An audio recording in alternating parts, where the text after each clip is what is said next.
Yo, what's up everyone? Magandang araw po muli sa bawat isa. Welcome back po dito po sa ating YouTube channel.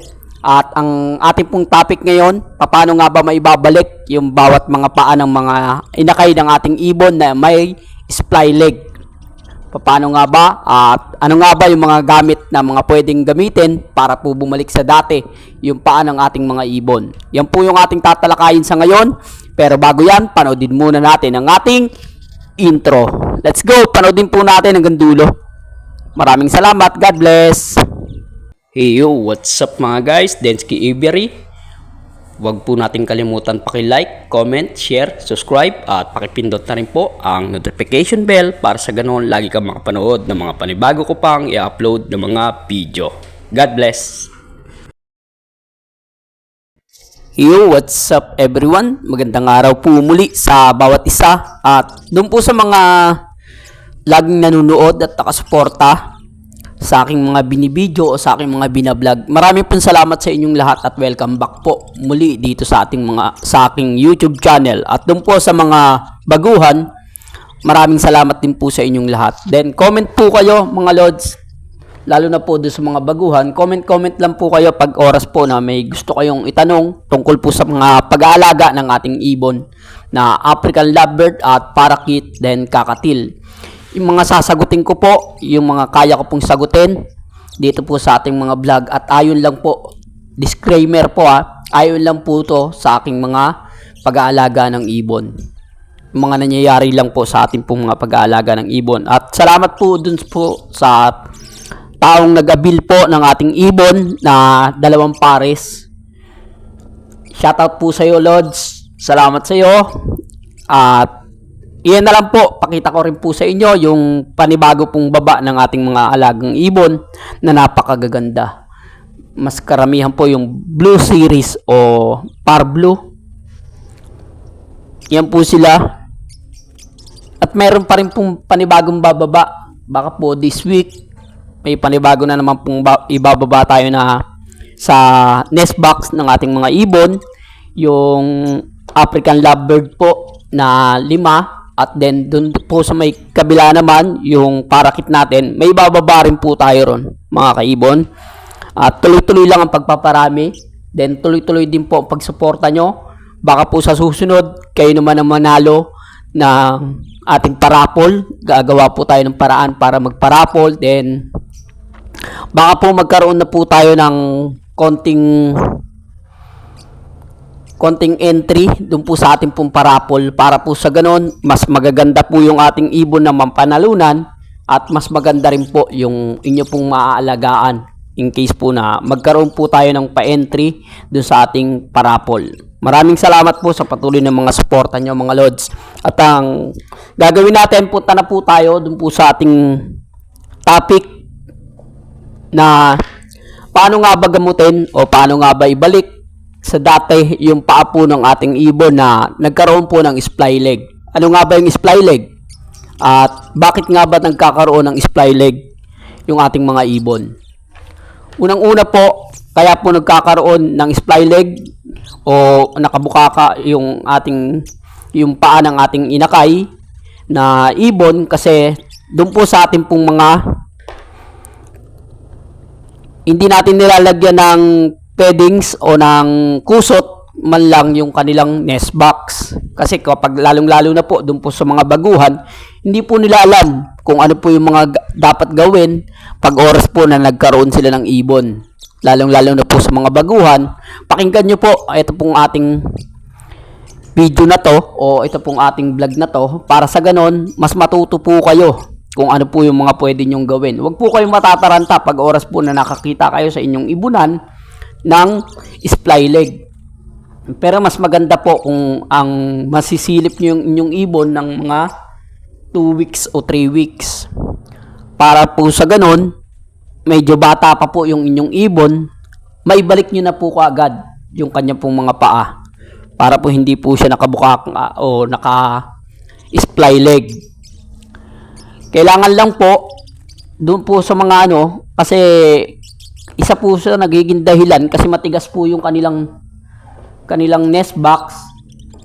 Wala po silang masyadong nakakapitan Isa po sa nagiging dahilan yon kaya nagkakaroon ng splay leg yung ating ibon. Then yung pangalawa, nadadaganan po nung magulang. Yung pagkabigla natin binubuksan yung ating nest box o sinisilip natin biglaan, hindi man lang tayo kumakatok dun sa nest box nila.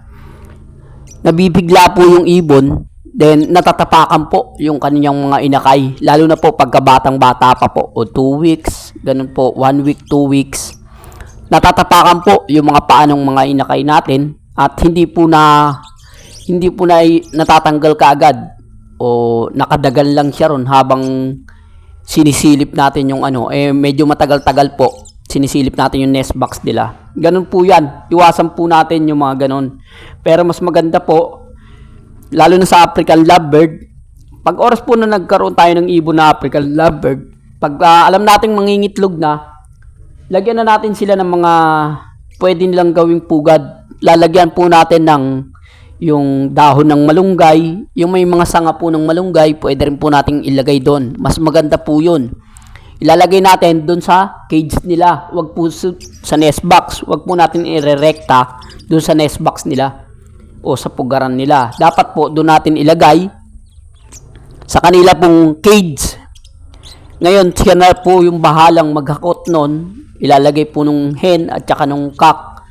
Pero mas karamihan po na naghahakot dyan yung hen. Ilalagay nyo lang po dun sa cage niya o sa kulungan, then hahakutin na po yun ng ibon natin papunta dun sa nest box. Pero wag naman po masyadong marami. Yung katamtaman lang din po kasi tingnan din po natin yung ating nest box kung malaki ba o malawak pa ba yung pinakaano ng nest box natin. Yun po yung ating aalamin doon. Yun din po yung ating titingnan. Siyempre po, yung pangatlo po na nagiging dahilan, yung napipisa po ng mga kapatid niya. Yung ating pong mga inakay, nagkakadagan-dagan. Nagdadaganan po sila o napipisa po yung iba, yung pinakamaliit po sa kanila, napipisa po. Kaya minsan, mas okay lang din, nakatamtaman lang yung kanilang dami. Kasi pagka masyadong marami, minsan napipisa nga ng ating hen yung mga itlog niya, pero kung hindi natin nasusubaybayan, hindi natin nakikita, mas okay pang konti lang po, 3 piraso, 4 na piraso, okay na po yun. Pero pagka yung 6, tulad po niyan, 5 o 6, minsan yung nagiging inakay niya ng ating ibon o ng ating mga breeder, ang gagawin natin siguro kada 1 linggo silipin natin. Ganun lang ang gagawin natin. Kada 1 linggo silipin natin, 1 beses sa 1 linggo, para makita natin kung ano yung may mga splay leg o may ano na ba nangyayari sa ating mga alagang ibon. Tulad po niyan, hindi ko na po nakita kasi po nasa trabaho po ako at hindi ko na po masyadong tinitingnan masyado yung ating ibon kasi alam ko na kaya niya nang buhayin o kaya niyang yung mga anak niya dahil ilang batch na rin po o ilang beses na rin pong nakapangitlog yan, ilang beses na rin pong nakapanganak at nakapangitlog. Kaya kumbaga sa parang sabi ko, kaya na to ng ibon ko. Ang hindi ko namalayan doon, kamalian ko ron, hindi ko siya nakita na meron palang isang ibon na splay leg at ayan na po, napakalaki niya na po. Naibaba ko na po yung mga naka 1 month at kalahati, mga 1 month and 2 weeks na po siya bago ko po siya nakita. Kasi kukuhain ko po yung mga inakay ng mga malalaki na, ililipat ko na po sa kanilang breeding, yung doon sa flight cage ko. Doon ko na sana sila ililipat sa flight cage. Kaya lang, may nakita ko na isang ibon natin o isang inakay na nagkaroon ng splay leg. Hindi ko po alam kung kaya pang bumalik sa dati, kaya ginawan ko pa rin ng paraan kung paano magagawa ng paraan o paano malalagyan. Yan po, nilalagyan ko po dyan. Ang kailangan po natin dyan, mga kaibon, kailangan natin ng yung istro po ng sesto. Pwede po yun. Then yung ating pong Sanrio. Kung wala po tayo nung nung straw, hanap po tayo ng alcohol, yung pinakapang spray ng alcohol. May ipapakita po ako dyan sa inyo sa video. Then, yung yung pinaka-host niya, kung may mga luma kayong ganun, pwede po nating kuhanin. Yun po yung ating gamitin. Then, kailangan natin ng gunting. Puputulin lang po natin ng guguntingin natin. Then, yung iba po kasi, iba't iba po yan. Iba-iba po yung mga ginagamit natin na pang ganyan. Pwede rin po yung ganyan na yung ginagawa ko. Yung pinapasok po yung Sanrio doon po sa pinaka-host nung pinutol natin na kasukat po sa paa ng ating ibon na hindi sila maghiwalay yung mga paa nila. Then, meron din po yung ibang ginagawa po, yung Sanrio, kinukuha yung Sanrio, then tinatalian po yung Sanrio sa gitna, kabilaang gitna, tapos nagkakaroon na parang barbell siya tingnan, kasi may tali po yung kanila pong Sanrio. May ipapakita rin po ako dyan sa inyo sa video, mayroon pong tali sa kabilaan ng Sanrio, para sa ganon, ipapasok po yung paa ng mga inakay, yung mga paa nila, para hindi po masyadong maghiwalay yung kanilang mga paa o hindi maging nakabukaka na naman yung paa ng ating ibon. Ganyan lang po yung mga ginagawa ko sa aking mga ibon, pero ang sabi ko nga po sa inyo, mas maganda po kung 2 weeks o 1 week, makita na po natin yung ating mga ibon na may mga splay leg, kasi mas maganda po yun, mas mabilis pong maibabalik sa dati.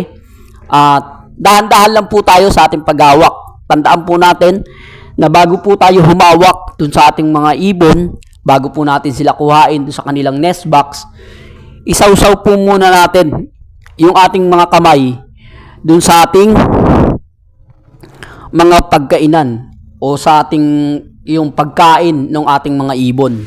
At syempre, kumuha po tayo ng isang lagayan ng pagkain natin o lagayan ng ating mga pagkainan ng ating mga ibon, doon natin ipatong. Mas okay po kung yung halimbawa po chick booster, mas okay po yung amoy ng chick booster para po sa ganon hindi po magtampo o hindi ho patayin ng ating hen o ng ating cock yung kanilang mga anak. Pag oras po na ikinuha natin, tapos ibinalik natin dun sa kanilang nest box o sa kanilang pugad. Ganun lang po yung ating mga dapat mga gagawin.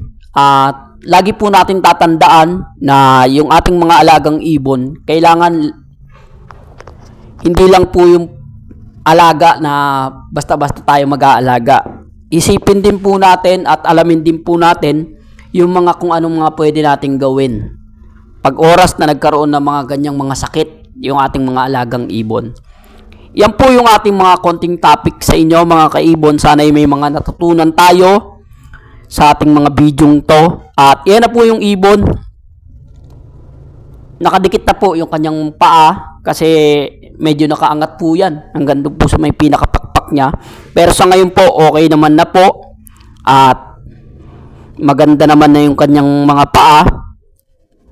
Nailalakad niya na po dyan. Kaya lang mas maganda po, tulad po ng ginawa ko, nilagay ko po sa carrier yung ating pong ibon.